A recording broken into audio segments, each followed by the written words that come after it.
Good morning, everyone. As you may all know that this morning for the few minutes that's before us, we are going to have a study on Psalms.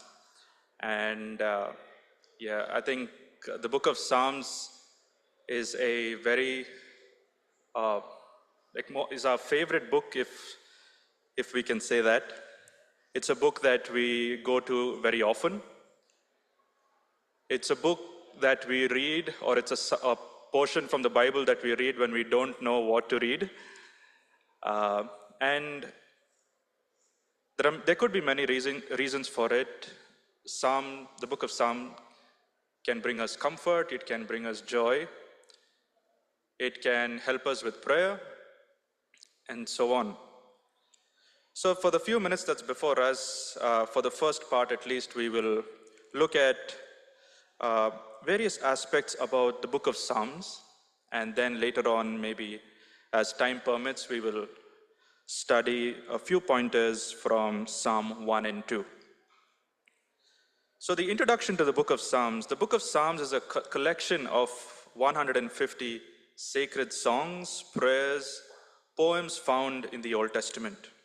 It's written by several authors over many centuries. Many of the Psalms are traditionally attributed to King David, while others are written by Asaph, the sons of Korah, Solomon, Moses, and we also have quite a few Psalms where we don't know who the author is. The book of Psalms expresses a wide range of human emotions and experiences, including praise and worship of our God, thanksgiving for God's blessings, trust and confidence in God's care, repentance and seeking forgiveness, lament during times of suffering and distress, and hope in God's promises and future salvation. The book of Psalms is often called as the hymn book of Israel. Psalms have been used in Jewish and in Christian worship for thousands of years or centuries. They reveal God's character while teaching believers how we ought to pray, worship, and rely on Him for every season of our life. The key theme of the book of Psalm can be said that it's God is worthy of worship and remains faithful to His people through both joy and hardship. If one was to study the book of Psalms, how would we try to understand each psalm? The book of Psalms is best understood for the collection of prayers, songs, and poems that it contains. Of course, they experience real human experiences before God. When reading a psalm, we ought to pay attention to the writer's emotions, circumstances, and relationship with God. I'm pretty sure that many of you, like me, when we read a few psalms here and there, we read the psalm and then we realize, oh, this is quite harsh. How can he pray for someone else to fall or someone else to fail? But when we look back at the background of that particular psalm, I think it adds more color to it, and we understand what the author or the poet was actually going through. So to identify a psalm well, we need to identify its type. We need to identify whether it is a psalm of praise. Is it a psalm of lament? Is it a psalm of thanksgiving? Or is it a psalm of wisdom? Or is it a psalm of kingship? We also need to understand the emotions expressed on how the psalmist responds to God. We ought to look for the main theme or the message of that particular psalm. It can be God's faithfulness, His mercy, His justice, or even His sovereignty. Whenever we read the psalm, we need to understand what the historical context was, especially for psalms connected to the events in David's life. Reflect on how psalm points to God, God's character, and how the truths apply to life even to this present day in the 21st century. Above all, Psalms are meant not only to be studied, but also to be used in our prayer, used in our worship, and also help other readers to draw closer to God through every season of life.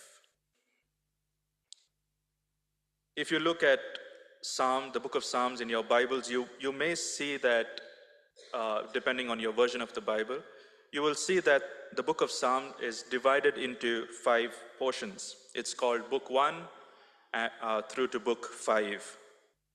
The first 41 Psalms is the first book, Book 1. The prime essence of this Book 1 focuses primarily on David and his relationship with God. It emphasizes on God's care, his protection and deliverance.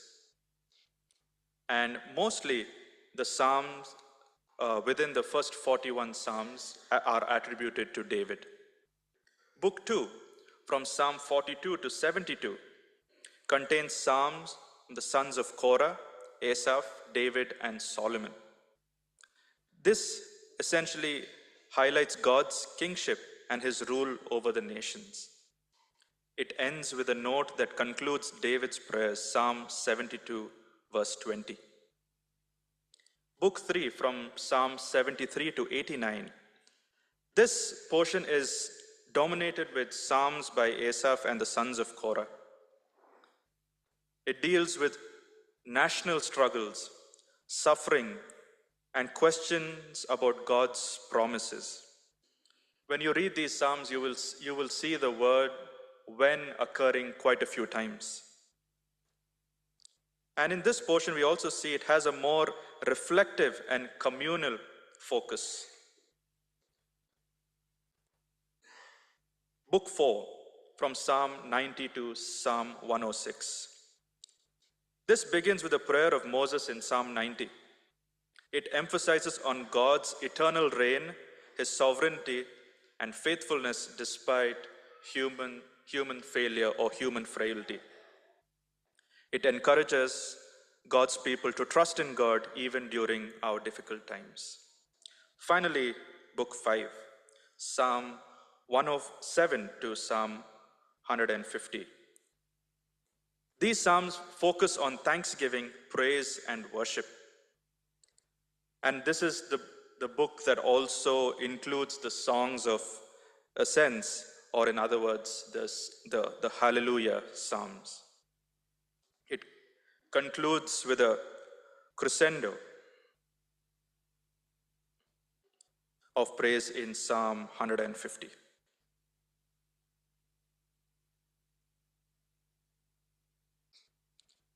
So if you ought to look at the summary of these 5 books within the book of Psalms, from Psalm 1 to 41, it talks about the main emphasis is this personal faith and God's deliverance. Book 2, it talks about God's kingdom and his rule. Book 3 talks about crisis, suffering, and hope. Book 4 talks about God's eternal sovereignty. And Book 5 ends with thanksgiving and praise. So together, these 5 divisions take us as readers on a journey from a personal devotion and struggle to joyful worship and praise to our God. And whenever we gather for worship, many a times we read a psalm, and that culminates in our corporate worship as well. So for the next 15 minutes that we have before us, let us look at 2 psalms and see what we can learn from that. So please turn your Bibles to Psalm 1 and 2, and I will read through Psalm 1 and 2, and then we can see what we can learn from these 2 psalms. Psalm 1. Blessed is the man who walks not in the counsel of the wicked, nor stands in the way of sinners, nor sits in the seat of scoffers, but his delight is in the law of the Lord, and on his law he meditates day and night. He is like a tree planted by streams of water that yields its fruit in its season, and its leaf does not wither.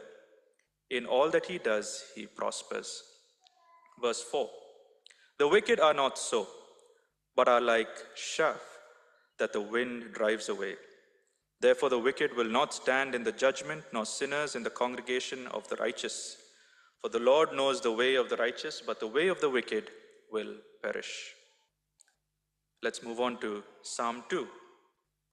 Why do the nations rage and the peoples plot in vain?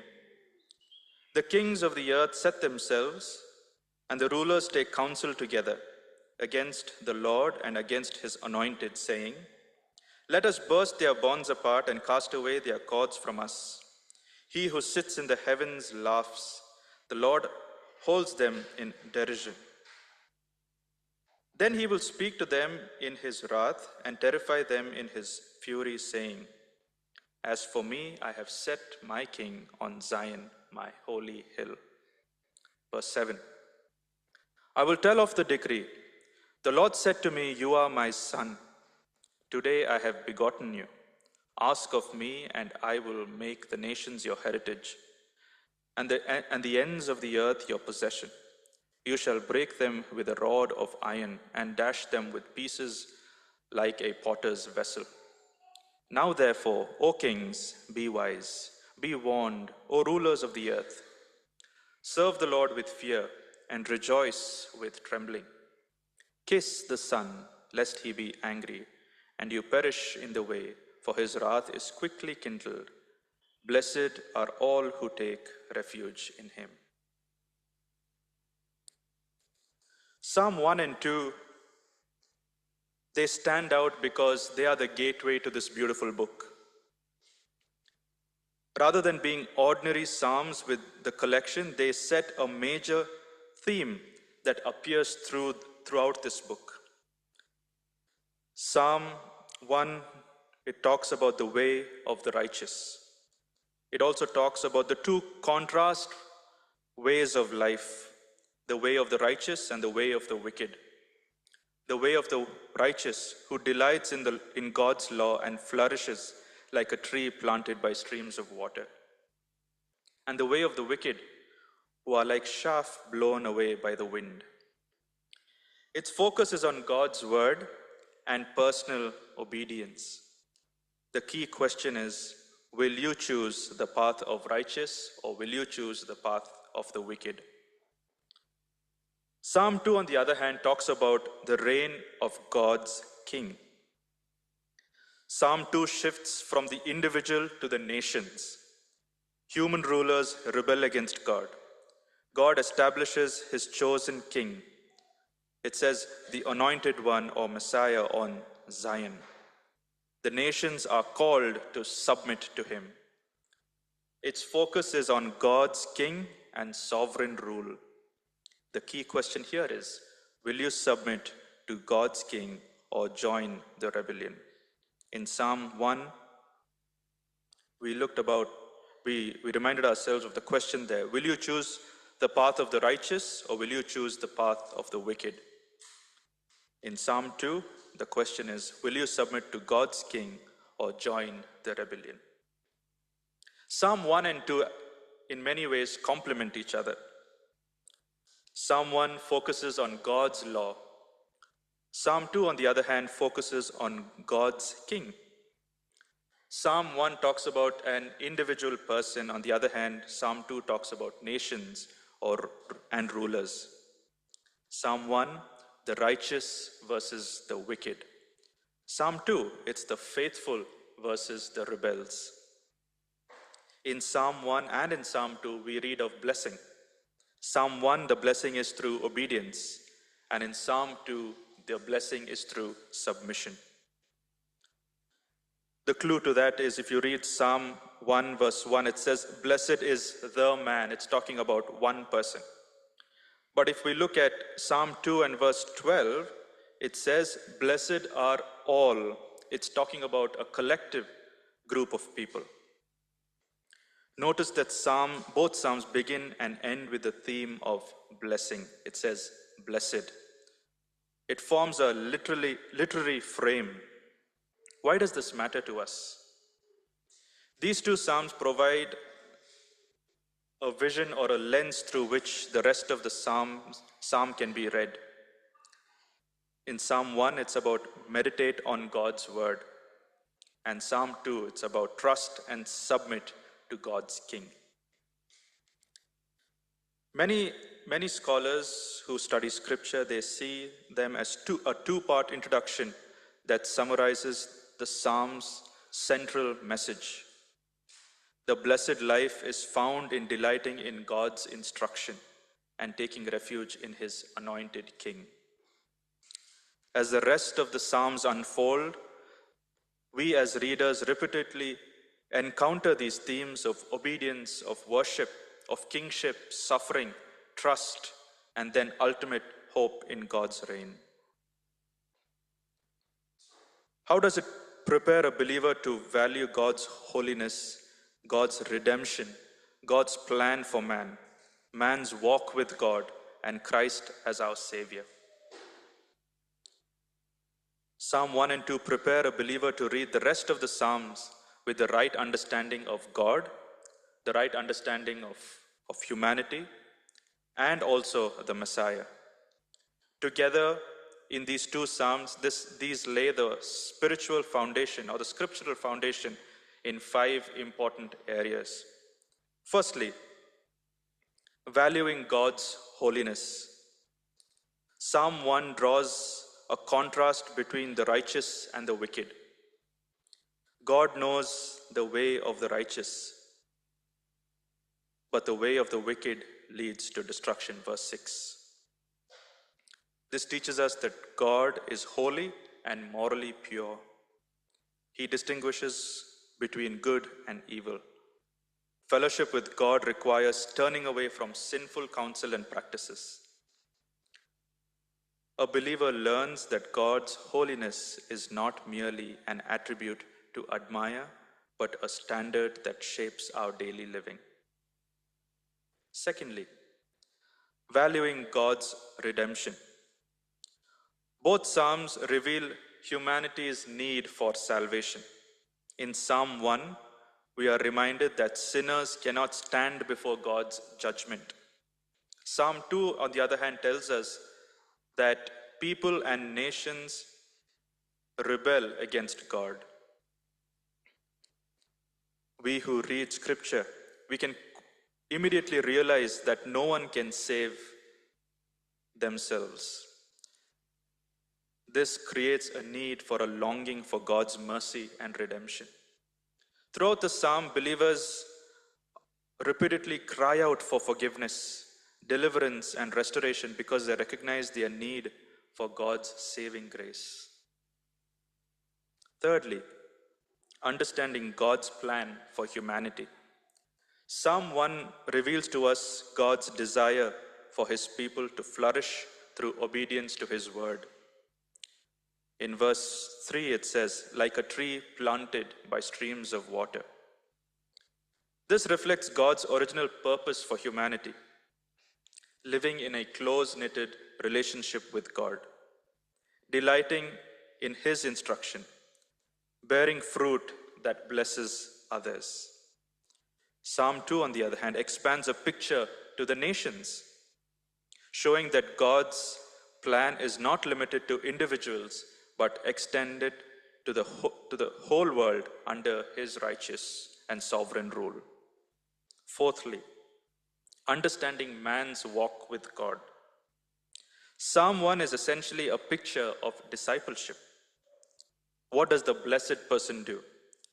He rejects ungodly influences, delights in God's law, meditates on God's word continually, and lives a fruitful and stable life. This teaches us that walking with God is not merely attending worship or performing religious duties or activities. It is a daily relationship marked by trust, obedience, and delight in God's presence and truth. Fifthly, recognizing Christ as our Savior and King. Psalm 2 is one of the more clearer messianic psalms in Scripture. Psalm 2 verse 2, it reads like this. It says, the kings of the earth set themselves and the rulers take counsel together against the Lord and against his anointed, his anointed. The New Testament applies this psalm to Jesus Christ. We read portions in the New Testament where this psalm is quoted. In Acts of the Apostles, chapter 4, verse 25 to 27. And we also read a little about it in Hebrews chapter 1, verse 5. Psalm 2 teaches us that Jesus is our God's appointed king. He rules over all nations. He is the Son of God. True blessing is found in taking refuge in him. The psalm concludes in this manner in verse 12. It says, "Kiss the Son, lest he be angry, and you perish in the way, for his wrath is quickly kindled." It goes on to say, "Blessed are those who take refuge in him." Blessed are those who take refuge in him. From an individual perspective now to a collective perspective. This points believers beyond David and Israel to Christ, the ultimate King and our Savior. The rest of the Psalms can be then read with this expectation that God's promises, kingdom, and redemption find fulfillment in our Lord and our Savior, the Lord Jesus Christ.